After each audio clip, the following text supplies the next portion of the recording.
नमस्कार दोस्तों, यूपीएससी उत्कर्ष पे आप सभी का स्वागत है। मेरा नाम है पूजा द्विवेदी और आज हम जानेंगे सामान्य नागरिक संहिता के बारे में। देखिए, अभी हाल ही में कुछ ऐसी खबरें आ रही थी जिससे जो अनुसूचित या जनजाति आदिवासी का जो क्षेत्र है काफ़ी ज़्यादा दुविधा में था कि क्या हमारे ऊपर भी समान नागरिक संहिता यानी कि यूनिफॉर्म सिविल कोड लागू कर दिया जाएगा। हाल ही में केंद्रीय गृह मंत्री ने कहा है कि ऐसा कुछ भी नहीं होगा। इससे पहले विपक्षी दलों ने कुछ आरोप लगाए थे कि अगर समान नागरिक संहिता ये सरकार ले आती है तो ऐसा हो सकता है कि ये सारे नागरिक संहिता के जितने भी कोड्स हैं वो पर्सनल लॉ जो कि जनजाति के लिए, आदिवासी के लिए, उनके कस्टम्स, रूल्स, रेगुलेशंस फॉलो करने के लिए बहुत ज़्यादा ज़रूरी हैं, ये हटा दिए जाएंगे और जितने बाकी लोगों के ऊपर ये समान नागरिक संहिता लगेगी उनके ऊपर भी ऐसी ही लगेगी। पर इस समय बोला जा रहा है कि ऐसा कुछ नहीं होगा। इसके बारे में भी जानते हैं क्या हुआ है। चलिए आगे बढ़ते हैं। पहले तो जान लेते हैं समान नागरिक संहिता होती क्या है। देखो, जब हमारे ऊपर ब्रिटिश शासन था तब वहाँ पे कोशिश की गई थी कि एक कानून सबके लिए लाया जाए, एक कानून सबके लिए लागू हो। कोशिश इस प्रकार से थी कि यहाँ पे क्रिमिनल जस्टिस सिस्टम और सिविल जस्टिस सिस्टम यानी कि जो भी कानून क्रिमिनल से रिलेटेड थे पहले वो, और दूसरे जो सिविल लॉज थे, सब एक होने चाहिए। चलो अगर हम बात करें आपराधिक कानूनों की तो वो तो ठीक ठाक लागू हो गए, यूनिफॉर्मली लागू हो गए, एक समान है। पर अगर हम सिविल बोलें या पर्सनल लॉज बोलें, जो हर धर्म अपने खुद के एक लॉज फॉलो करता है, उसको नहीं छेड़ा गया। उसको छेड़ने का कारण यही था क्योंकि ब्रिटिश को ये डर था कि अगर हमने ऐसा किया तो हमारे खिलाफ एक बहुत बड़ी बगावत ना डेवलप हो जाए। तो तब से हमने देखा कोशिशें तो हुई पर कभी ये फाइनली इम्प्लीमेंट नहीं हो पाया। तो इसके बारे में जानेंगे। भारतीय संविधान में ऐसा कहा गया है, हमारे नीति निर्देशक में है। नीति निर्देशक में साफ साफ कहा गया है कि भारत में कोई भेदभाव ना हो। हर व्यक्ति अगर आपराधिक तौर पर एक जैसा देखा जा रहा है तो उसको नागरिक तौर पर भी एक जैसा देखना चाहिए। तो यूनिफॉर्म सिविल कोड होना चाहिए, ऐसा अनुच्छेद 44 कहता है। ठीक है, अनुच्छेद 44 में प्रावधान दिया गया है कि ये ड्यूटी होगी किसकी, सरकार की, कि आपको अनुच्छेद 44 को लागू करना है। इसी के अंतर्गत हमने देखा उत्तराखंड ने ऐसा किया। उत्तराखंड ने हाल ही में यूनिफॉर्म सिविल कोड को लागू कर दिया है। इससे पहले गोवा राज्य में भी था, पर जो गोवा ने अपनाया है वो 44 के तहत नहीं था। गोवा ने जिसको अपनाया था वो पोर्चुगीज सिविल कोड था, यानी पुर्तगालियों से, ये एक तरह से पुर्तगाल से संबंधित था। ठीक है, तो ये चीज़ आपको ध्यान देनी चाहिए, पुर्तगाल से संबंधित था ये। ठीक है, तो first is correct, second of course understandably. चलिए, नीति निर्देशक है तो लागू तो होना चाहिए।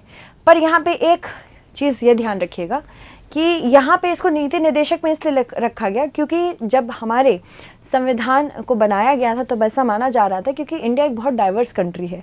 तो अगर आप अपना धर्म, अपना कानून किसी के ऊपर लागू करने की कोशिश करेंगे तो रिटेलिएशन आएगा ही। और हमने विभाजन तो देख ही लिया था।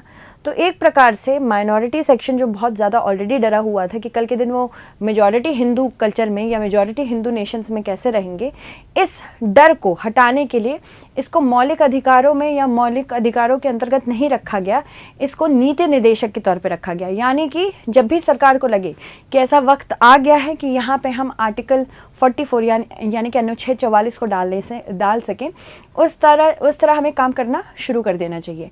पर इसके खिलाफ अगर कोई उल्लंघन होता है तो कानूनी तौर से इसको लागू नहीं किया जा सकता। पहली चीज़ ये ध्यान दीजिएगा क्योंकि ये नीति निर्देशक है। ठीक है, इसका व्यावहारिक अर्थ यह है कि भारत के सभी धर्मों के नागरिकों के लिए एक समान धर्मनिरपेक्ष कानून होने होंगे।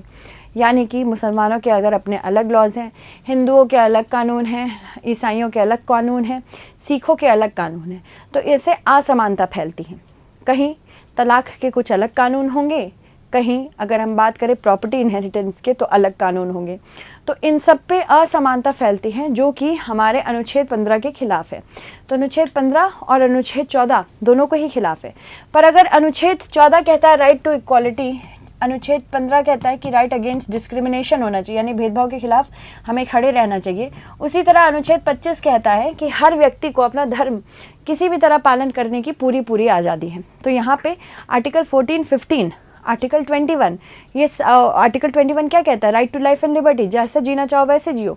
तो यहाँ पे आप देख रहे हैं हर मौलिक अधिकार एक दूसरे से लड़ाई कर रहा है। अब कौन सा मौलिक अधिकार दूसरे मौलिक अधिकार से ज़्यादा बड़ा है, ये भी तो नहीं बता सकते ना। आप ये नहीं कह सकते आर्टिकल 14 सबसे ज़्यादा ऊंचा है, आर्टिकल 21 कुछ नहीं, या आर्टिकल 15 ऊपर है, आर्टिकल 25 कुछ नहीं है। तो यहाँ पे इंटरप्रिटेशन किसको करना पड़ेगा? सर्वोच्च न्यायालय को करना पड़ेगा, क्योंकि वही सबसे ज़्यादा यहाँ काम आ सकता है। यूसीसी का मुख्य उद्देश्य है कि विभिन्न धर्मों और समुदायों पर आधारित असमान कानून प्रणालियाँ को समाप्त करके सामाजिक सद्भाव, लैंगिक समानता, साथ ही साथ धर्मनिरपेक्षता का बढ़ावा देना है। इस संहिता का लक्ष्य क्या है? न केवल समुदायों के बीच बल्कि एक समुदाय के भीतर भी कानून की एकरूपता को सुनिश्चित करना, क्योंकि ऐसा होता है एक समुदाय के अंतर्गत भी बहुत सारे समुदाय होते हैं जो अपने अपने खुद के कानून फॉलो करते हैं, इससे भी असमानता बढ़ती है। आदिवासी समूहों का यह डर है कि इस तरह के कानून के कार्यान्वयन से उनके रीति रिवाजों और परंपराओं पर गहरा असर पड़ेगा, जिनमें से कई मौजूदा कानून द्वारा संरक्षित हैं।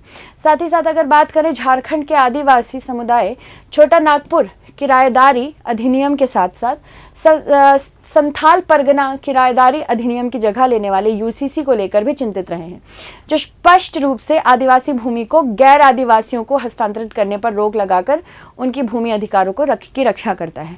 तो यहाँ पे अगर ऐसा हुआ तो वो परेशान हो जाएंगे, इसलिए यहाँ डर बैठा हुआ है। नागालैंड जनजातीय परिषद ने दावा किया है कि यूसीसी संविधान के अनुच्छेद 371A के प्रावधानों को कमजोर कर देगा, जो गारंटी देता है कि संसद का कोई भी अधिनियम नागाओं की धार्मिक या सामाजिक प्रथाओं से संबंधित मामलों में राज्य पर लागू नहीं होगा या हस्तक्षेप नहीं करेगा।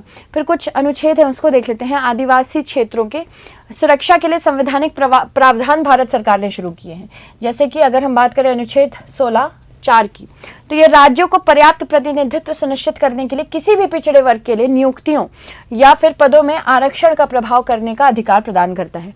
अनुच्छेद 16(4)A राज्यों को AC, SC, ST, schedule caste और शेड्यूल ट्राइब के लिए पदोन्नति में भी आरक्षण के प्रावधान करने की अनुमति देता है। मतलब इस तरह से हम अपनी अनुसूचित जाति और जनजातियों को सुरक्षा देते हैं। उसके बाद अनुच्छेद 15(4) की बात करें तो अनुसूचित जनजातियों की शैक्षिक उन्नति के लिए विशेष प्रावधान की सुनिश्चितता है।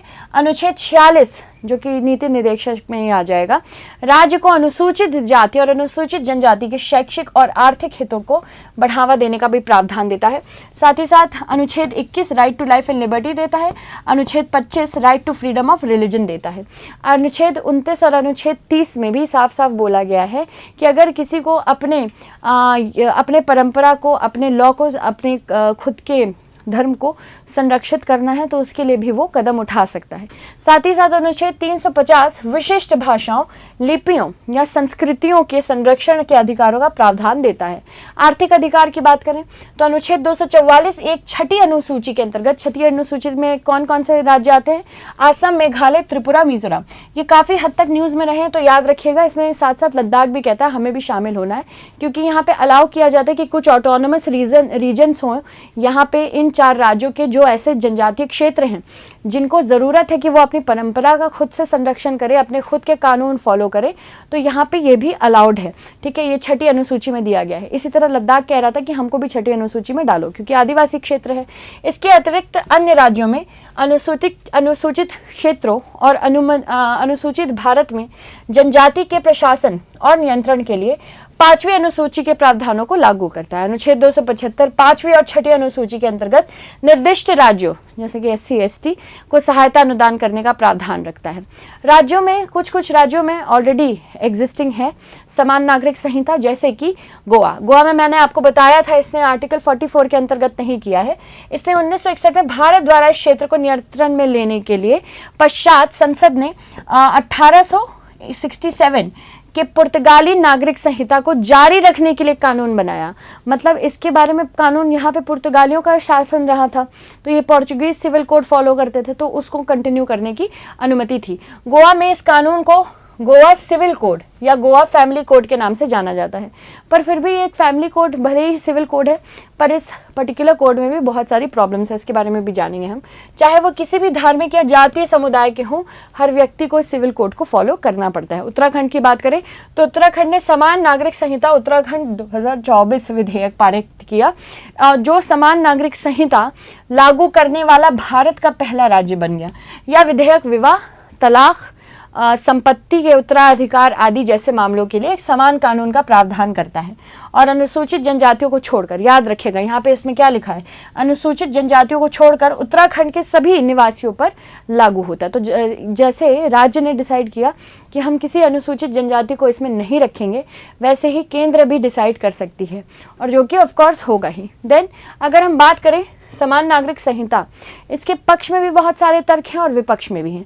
तो पक्ष में क्या क्या तर्क हैं, क्योंकि यूपीएससी में यही लिखना होता है, यूपीएससी में ये देखना होता है कि आपको बैलेंस्ड ओपिनियन मिले, कभी भी एक तरफ झुकाव ना हो आपका, ये ध्यान रखिएगा, ठीक है।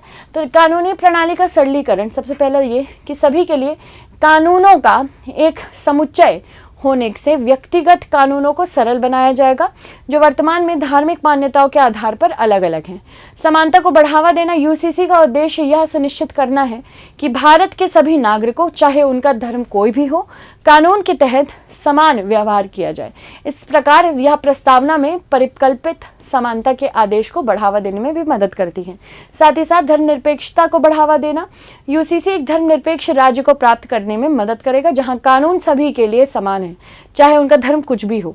उसके बाद लैंगिक समानता और महिला सशक्तिकरण को भी बढ़ावा देगा। किस प्रकार से, देखो हर महिला का अलग स्टेटस है। अगर हम लॉ की बात करें इंडिया में, तो कुछ महिलाएं, उनको बहुत ही दबा के रखा जाता है कुछ कानूनों में, और कुछ महिलाओं को काफ़ी हक भी दिया जाता है। तो ये जो असमानता है उसको पूरी तरह से हमें दूर करना पड़ेगा। विभिन्न धार्मिक समुदायों के वर्तमान व्यक्तिगत कानून महिलाओं को विवाह, तलाक, विरासत एवं संपत्ति के अधिकारों से संबंधित मामलों में नुकसानदेह स्थिति में रखता है। कभी ऐसा हो सकता है कि अचानक से महिला को तलाक दे दिया जाए, जिसकी वजह से वो बेचारी कहीं और जाने की उसमें स्थिति में ना हो। तो ट्रिपल तलाक का जो पूरा केस था, इवन लोग वीडियो कॉल से तलाक दे रहे थे। तलाक का एक प्रोसीजर होना चाहिए जिसको प्रॉपरली फॉलो करना चाहिए। उसके बाद ही तो एक तरह से सिक्योरिटी रहेगी, सोशल सिक्योरिटी, साथ ही साथ फाइनेंशियल सिक्योरिटी भी।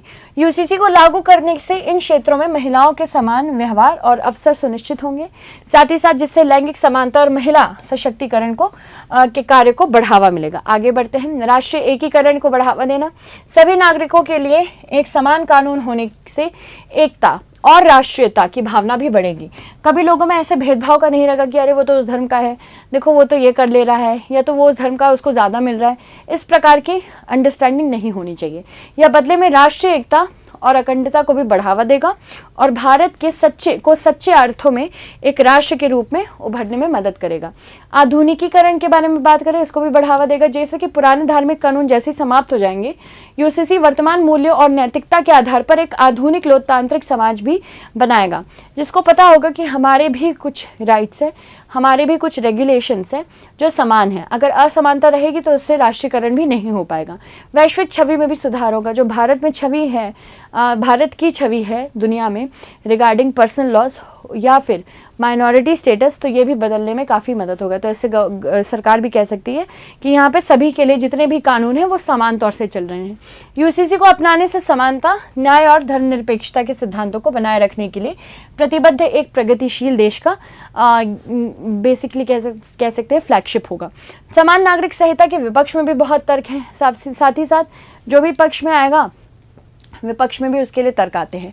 समान नागरिक संहिता का मुद्दा किसी सामाजिक या व्यक्तिगत अधिकारों के मुद्दे से हटकर अब एक राजनीतिक मुद्दा बन गया है। मतलब राजनीतिक रूप कुछ चीज़ ले लेती है तो उसके बेनिफिट्स छुप जाते हैं, यानी कि उसमें सिर्फ हम राजनीतिक पर्सपेक्टिव ला सकते हैं, राजनीतिक दृष्टिकोण ला सकते हैं।